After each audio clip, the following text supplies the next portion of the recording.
সাংবাদিকতার ফিল্ডে একটা ইম্পর্টেন্ট টপিক হলো সিটিজেন জার্নালিজম।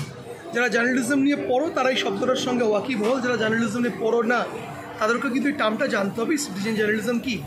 আমি জাস্ট কয়েক মিনিটের মধ্যে তোমাকে শর্টে বুঝিয়ে দেবো সিটিজেন জার্নালিজম কী, বর্তমান সময় সিটিজেন জার্নালিজম কেন এত পপুলার। দেখো, সিটিজেন জার্নালিজমের বাংলা হলো নাগরিক সাংবাদিকতা। নাগরিক সাংবাদিকতার মূল পিলার হলো নিউ মিডিয়া, অনলাইন মিডিয়া বা ডিজিটাল মিডিয়া। বর্তমান সময় সবার হাতেই মোবাইল রয়েছে, যেমনি মোবাইল দিয়ে ভিডিওটা শ্যুট করছি, তোমাদের হাতেও নিশ্চয়ই মোবাইল রয়েছে। তাই তোমার হাতে যেহেতু মোবাইল রয়েছে, মোবাইলে আছে ক্যামেরা এবং সেখানে আছে মাইক্রোফোন, মানে ভয়েস রেকর্ডের ক্যাপাবিলিটি। সেই জন্য এই মোবাইল দিয়ে সাধারণ মানুষও তারা কিন্তু সাংবাদিকদের কাজ করে। এবার তোমরা বলতে পারো সাংবাদিকতার কাজ একজন সাধারণ মানুষ কী করে করে? Very easy. সাংবাদিকের কাজ কি? তথ্য বা ইনফরমেশন শেয়ার করা। একজন সাধারণ মানুষও কোথাও একটা দুর্ঘটনা ঘটেছে রাস্তায়, সঙ্গে সঙ্গে ফোন বের করে ফেসবুকে লাইভ করে সে ভিডিওটা দিয়ে দিল, দেখিয়ে দিল। ইউটিউব লাইভ করে, ফেসবুক লাইভ করে, ইনস্টাগ্রামে গিয়ে রেকর্ড করে ভিডিও করে দিয়ে দিল। সেটা নাগরিক সাংবাদিকতা বা সিটিজেন জার্নালিজম।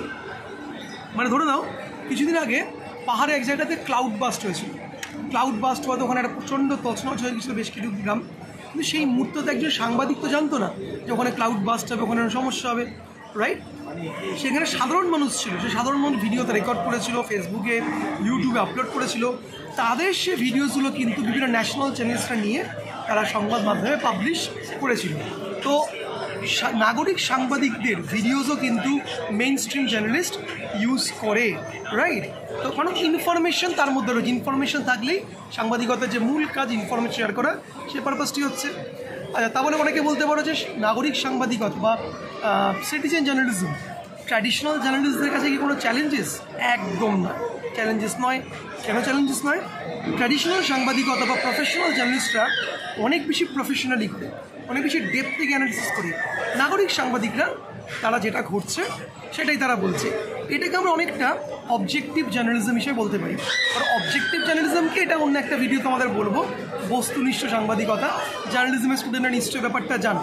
তো এই ছিল সিটিজেন জার্নালিজমের মোরাললেস স্টোরি। এটা কিন্তু জার্নালিজমের স্টুডেন্টদের, ফার্স্ট ইয়ার সেকেন্ড ইয়ার স্টুডেন্টদের এই প্রশ্নটা ইউনিভার্সিটিতে বহুবার এসছে। হোপস তোমরা বুঝতে পেরে গেছো হোয়াট ইজ সিটিজেন জার্নালিজম।